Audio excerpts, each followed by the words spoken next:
Yash toxic cinema ಮೂಲಕ ಎಡವಿ ಬಿಟ್ರ. KGF cinema ಮಾಡಿದ್ದ ಯಶ್ ಟಾಕ್ಸಿಕ್ ನಲ್ಲಿ ಏನಾಯಿತು? ಕತೆ ಆಯ್ಕೆ ಮಾಡಿಕೊಳ್ಳುವಲ್ಲಿ ಯಶ್ ಸೋತು ಬಿಟ್ರ. ನಮಸ್ಕಾರ ವೀಕ್ಷಕರೇ, ಸುಪ್ರೀಂ ಟಿವಿ ನ್ಯೂಸ್ಗೆ ಸ್ವಾಗತ. ನಾನು ಅಶ್ವಥ್. ಸ್ನೇಹಿತರೆ, ಬರೋಬ್ಬರಿ 4 ವರ್ಷ ಕೆಜಿಎಫ್ ಸರಣಿ ನಂತರ ಯಶ್ ಅವರ ಸಿನಿಮಾ 4 ವರ್ಷ ಆದಮೇಲೆ ಇವತ್ತು ತೆರೆ ಕಂಡಿರುವಂತಹದ್ದು. ಅಂದರೆ 4 ವರ್ಷ ತೆಗೆದುಕೊಂಡಂತಹ ಯಶ್ ಎಲ್ಲೋ ಒಂದು ಕಡೆ ಅವರ ಮೇಲೆ ಸಾಕಷ್ಟು ನಿರೀಕ್ಷೆ ಕೂಡ ಇತ್ತು. ಒಂದು ಒಳ್ಳೆಯ ಸಿನಿಮಾವನ್ನ ಕೊಡ್ತಾರೆ, ಕೆಜಿಎಫ್ ಈ ರೀತಿಯಾದಂತಹ ಒಂದು ಸಿನಿಮಾವನ್ನ, ಅದಕ್ಕಿಂತ ಹೆಚ್ಚಾಗಿರುವಂತಹ ಒಂದು ಸಿನಿಮಾವನ್ನ ಯಶ್ ಕೊಡ್ತಾರೆ ಅಂತೇಳಿ ಬಹಳ ನಿರೀಕ್ಷೆ ಇತ್ತು ಪ್ರೇಕ್ಷಕರಿಗೆ. ಆದರೆ ಈಗ ಅದು ಕಂಪ್ಲೀಟ್ ಹುಸಿಯಾಗಿರುವಂಥದ್ದು. ಎಸ್, ಸಿನಿ ರಸಿಕರ ನೆಚ್ಚಿನ ದಿನ ಇವತ್ತು ಆಗಮನ ಆಗಿರುವಂಥದ್ದು. ಅಂದರೆ ರಾಕಿಂಗ್ ಸ್ಟಾರ್ ಯಶ್ ನಟನೆಯ ಬಹುನಿರೀಕ್ಷಿತ ಸಿನಿಮಾ ಟಾಕ್ಸಿಕ್ ಇವತ್ತು ವಿಶ್ವದಾದ್ಯಂತ ಬಿಡುಗಡೆಯಾಗಿದೆ. ಚಿತ್ರದ ಅಡ್ವಾನ್ಸ್ ಬುಕ್ಕಿಂಗ್ ಭರ್ಜರಿಯಾಗಿ ನಡೆದಿರುವಂಥದ್ದು. ಮೊದಲ ಪ್ರದರ್ಶನ ನಡೆಯುವ ಮುನ್ನವೇ ಬರೋಬ್ಬರಿ 85 ಕೋಟಿಗೂ ಹೆಚ್ಚು ಹಣ ಗಳಿಕೆಯಾಗಿರುವಂಥದ್ದು. ಕೆಜಿಎಫ್ ಚಿತ್ರ ಸರಣಿಯ ಬಳಿಕ ಯಶ್ ನಟಿಸಿರುವಂತಹ ಈ ಸಿನಿಮಾ ಪ್ರೇಕ್ಷಕರು ದೊಡ್ಡ ಸಂಖ್ಯೆಯಲ್ಲಿ ಈ ಚಿತ್ರವನ್ನು ನೋಡಲು ಮುಗಿಬಿದ್ದಿದ್ರು. ಜೊತೆಗೆ ಟಿಕೆಟ್ಗಳು ಕೂಡ ಭಾರೀ ಪ್ರಮಾಣದಲ್ಲಿ ಸೇಲ್ ಕೂಡ ಆಗಿತ್ತು. ಕೆಜಿಎಫ್ ರೀತಿಯೇ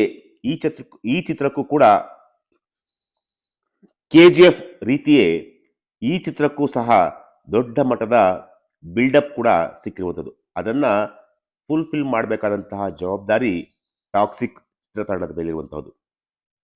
ಚಿತ್ರದ ಟ್ರೈಲರ್ ಹಾಗೂ ಟೀಸರ್ಗಳು ಬಹಳ ವಿಭಿನ್ನವೆನಿಸಿದ್ದು, ಸದ್ಯ ವಿದೇಶಗಳಲ್ಲಿ ಚಿತ್ರದ ಪ್ರದರ್ಶನ ಭಾರತಕ್ಕೂ ಮುನ್ನ ಆರಂಭವಾಗಿದ್ದು, ಅಲ್ಲಿ ಚಿತ್ರವನ್ನ ವೀಕ್ಷಣೆ ಮಾಡಿದಂತಹವರು ಚಿತ್ರದ ಫಸ್ಟ್ ಹಾಫ್ ವಿಮರ್ಶೆಗಳನ್ನ ಹಂಚಿಕೊಂಡಿದ್ದಾರೆ.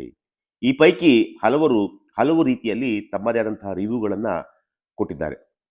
ಅಂದ್ರೆ ಎಲ್ಲರೂ ಕೂಡ ಮೊದಲಾರ್ಧದಲ್ಲಿ ಕಥೆಯೇ ಇಲ್ಲ, ಬರೀ ಹೊಡೆದಾಟ, ಬಿಲ್ಡಪ್, ಬೋಲ್ಡ್ ಸೀನ್ಗಳೇ ಇವೆ, ಹೀಗಂತ ಅವರು ತಮ್ಮ ಒಂದು ಟ್ವಿಟರ್ ಖಾತೆಯಲ್ಲಿ ಬರೆದುಕೊಂಡಿದ್ದಾರೆ. ಸೋಷಿಯಲ್ ಮೀಡಿಯಾದಲ್ಲಿ ಖ್ಯಾತ ವಿಮರ್ಶಕರು ಮಾಡಿರುವಂತಹ ಟ್ವೀಟ್ಗಳನ್ನು ಈಗಾಗಲೇ ನಾನು ನಿಮ್ಮ ಮುಂದೆ ಇಡ್ತಾ ಇದ್ದೀನಿ. ತಮಿಳಿನ ಖ್ಯಾತ ವಿಮರ್ಶಕ Christopher Kanagaraj toxic first half ಬಗ್ಗೆ ಎಕ್ಸ್ ಖಾತೆಯಲ್ಲಿ ಬರೆದುಕೊಂಡಿದ್ದು, ಫಸ್ಟ್ ಹಾಫ್ ಎಂದು ಬರೆದು ತಲೆ ಚಚ್ಚಿಕೊಳ್ಳುವ ಇಮೋಜಿ ಬಳಸಿದ್ದಾರೆ.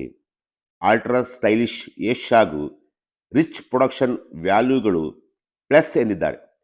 ಸರ್ಕಸ್ ಫೈಟ್ ಸೂಪರ್ ಆಗಿದ್ದು, ಮೊದಲಾರ್ಧದಲ್ಲಿ ಸ್ಟೈಲು, ಗ್ಲಾಮರು, ಹಿಂಸೆ ಇದೇ ಜಾಸ್ತಿ ಇದೆ ಅಂತೇಳಿ ಉಲ್ಲೇಖ ಕೂಡ ಮಾಡಿದ್ದಾರೆ.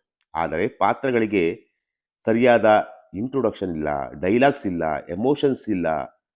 ಎಮೋಷನ್ಸ್ ಕಂಪ್ಲೀಟ್ ಆಗಿ ಕನೆಕ್ಟ್ ಆಗಿಲ್ಲ, ಹೀಗಂತ ಗೊತ್ತು ಗುರಿ ಇಲ್ಲದ ಪಾತ್ರಗಳು ಹಾಗೂ ಅರ್ಥವಿಲ್ಲದ ಚಿತ್ರಕಥೆ ಅಂತೇಳಿ ಅವರು ಬರ್ಕೊಂಡಿದ್ದಾರೆ. ಇನ್ನು ತೆಲುಗಿನ ಖ್ಯಾತ ವಿಮರ್ಶಕ ವೆಂಕಿ ರಿವ್ಯೂಸ್, ಅಂದರೆ ಅವರು ಯಾವ ರೀತಿ ರಿವ್ಯೂನ ಕೊಟ್ಟಿದ್ದಾರೆ ಅಂತಂದರೆ, ಗೊಂದಲಮಯವಾದಂತಹ ಮೊದಲಾರ್ಧ ಅಂತೇಳಿ ಬರೆದುಕೊಂಡಿದ್ದಾರೆ. ಟೆಕ್ನಿಕಲ್ ಕ್ವಾಲಿಟಿ ಹೊರತುಪಡಿಸಿ ಮೊದಲಾರ್ಧದಲ್ಲಿ ಅಂಥದ್ದೇನೂ ಇಲ್ಲ. ಇವರು ಕೆಜಿಎಫ್ ಹ್ಯಾಂಗ್ ಓವರ್ ಉಳ್ಳ ವಿಕಾರವಾದ ಹಾಗೂ ನೀರಸ ಚಿತ್ರಕಥೆ ಅಂದರೆ ಫಸ್ಟ್ ಹಾಫ್ ಅಲ್ಲಿ ಇದೆ ಅಂತೇಳಿ ಅವರು ಕೂಡ ಬರ್ಕೊಂಡಿದ್ದಾರೆ. ಆಕ್ಷನ್ ಸಹ ಕೃತಕ ಎನಿಸಿದ್ದು, ಬ್ಯಾಕ್ಗ್ರೌಂಡ್ ಮ್ಯೂಸಿಕ್ ದೊಡ್ಡ ಮೈನಸ್ ಎಂದಿದ್ದಾರೆ. ಕೇವಲ ಮಧ್ಯಂತರ ಹಾಗೂ ಯಶ್ ಮತ್ತು ಕಿಯಾರಾ ನಡುವಿನ ದೃಶ್ಯಗಳು ಪರವಾಗಿಲ್ಲ ಎನಿಸಿದೆ. ಜೊತೆಗೆ ಉಳಿದಂತೆ ಎಲ್ಲವೂ ಕೂಡ ನಾರ್ಮಲ್ ಅಂತೇಳಿ ಅವರು ಕೂಡ ಟ್ವೀಟ್ ಮಾಡಿದ್ದಾರೆ. ಇನ್ನು ಬಿಂಗಡ್ ಎಂಬ ಸಿನಿಮಾ ಪೇಜ್ ಈ ಒಂದು ಸಿನಿಮಾಗೆ ಸಂಬಂಧಪಟ್ಟಂತೆ ಒಂದು ಟ್ವೀಟ್ ಅನ್ನು ಮಾಡಿರೋದು.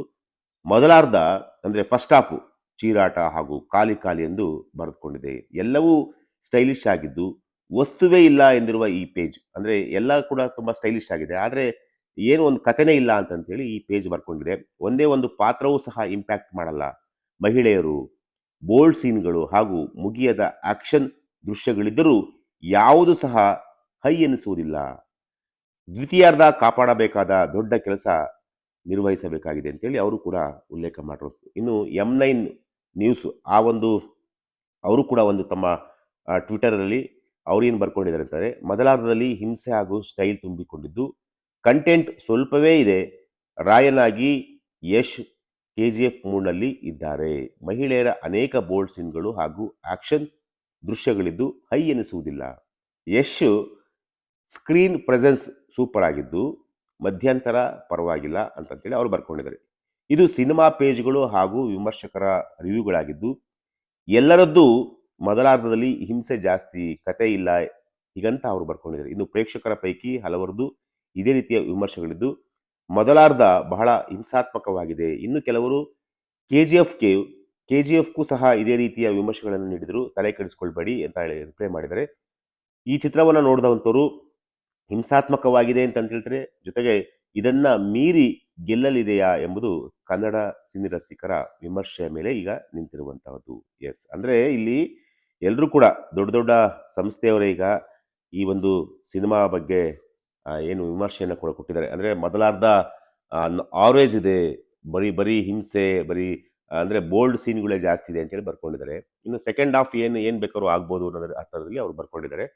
ಇನ್ನು ಕನ್ನಡ ಸಿನಿ ಪ್ರೇಕ್ಷಕರು ಟಾಕ್ಸಿಕ್ ಸಿನಿಮಾವನ್ನ ಯಾವ ರೀತಿಯಾಗಿ ಮಾಡ್ತಾರೆ, ಯಾವ ರೀತಿಯಾಗಿ ನೋಡ್ತಾರೆ, ಅದನ್ನ ಯಾವ ರೀತಿಯಾಗಿ ಹಪ್ಪಿಕೊಳ್ತಾರೆ ಅನ್ನೋದು ಕೂಡ ಕಾದು ನೋಡಬೇಕಾಗಿದೆ. ಅಂದ್ರೆ ಇವರು ವಿಮರ್ಶೆ ಮಾಡಿದ ರೀತಿಯಲ್ಲೇ ಸಿನಿಮಾ ಏನಾದ್ರು ಖಂಡಿತವಾಗಿತ್ತು ಅಂತಂದ್ರೆ ಯಶು ಈ ಸಿನಿಮಾವನ್ನ ಮಾಡಲಿಕ್ಕೆ 4 ವರ್ಷ ತೆಗೆದುಕೊಳ್ಬೇಕಾಗಿತ್ತಾ? ಅದೇ ರೀತಿ ಅಟ್ಲೀಸ್ಟ್ ವರ್ಷಕ್ಕೆ ಒಂದೊಂದು ಸಿನಿಮಾವನ್ನ ಕೊಟ್ಟಿದ್ರು ಕೂಡ ಯಶ್ ಅವರ ರೆಮ್ಯುನರೇಷನ್ ಆಗಿರ್ಬೋದು ಅಥವಾ ಅವರ ಒಂದು ಪಾಪ್ಯುಲಾರಿಟಿ ಆಗಿರ್ಬೋದು ಅದೆಲ್ಲವೂ ಕೂಡ ಜಾಸ್ತಿ ಆಗ್ತಲೇ ಇತ್ತು.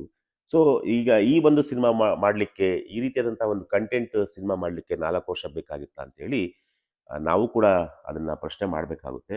ಗೊತ್ತಿಲ್ಲ ಈ ಸಿನಿಮಾ ಕನ್ನಡ ಸಿನಿಮಾ ಪ್ರೇಕ್ಷಕರು ಯಾವ ರೀತಿಯಾಗಿ ಇದನ್ನ ತೆಗೆದುಕೊಂಡು ಹೋಗ್ತಾರೆ. ಯಾಕೆಂತಂದ್ರೆ ಯಶ್ ಈಗ ಪ್ಯಾನ್ ಇಂಡಿಯಾ ಸ್ಟಾರ್, ಈಗ ಇಡೀ ವಿಶ್ವದಾದ್ಯಂತ ತನ್ನದೇ ಆದಂತಹ ಒಂದು ಹೆಸರನ್ನ ಮಾಡಿರುವಂತಹ ಒಬ್ಬ ನಟ.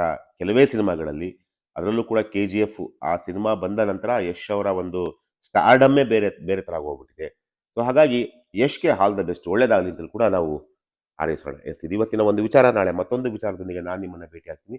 ನಿರಂತರ ಸುದ್ದಿಗಾಗಿ ನೋಡ್ತಾ ಇರಿ ಪ್ರಜಾ ನಿರಂತರ ಸುದ್ದಿಗಾಗಿ ನೋಡ್ತಾ ಇರಿ ಸುಪ್ರೀಂ ಟಿವಿ ನ್ಯೂಸ್.